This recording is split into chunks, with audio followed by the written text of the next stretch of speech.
Hello, my name is Karen Seymour. Welcome to my 2020 virtual booth. I do stained glass applique and fuse pieces, most of it suitable for outdoors.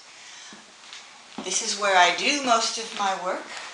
I have written a couple books on the stained glass applique process. I teach a half-day class in which we make coasters, but by then your glass skills are to the point you could make a table yourself. The tools are pretty simple: a glass cutter, a breaker grows, or a running plier. It really helps to have a grinder because a lot of the time is spent smoothing the edges, since you're not putting lead around them to mask the edges like you would for a window.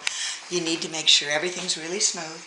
Glue it to a commercial glass top table, and then you grout it so it looks really pretty, and in the sunlight you get colored shadows on the ground. It's great.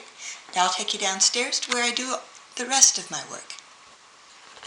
A few years ago I got a kiln so I can do things more than I can do with the stained glass applique. I have a whole rainbow full of powders and some sheet glass. I also use the sheet glass for the applique. In the third weekend of October, we're doing a studio tour, so if things get back to normal, we'll hope to see you then. Thanks.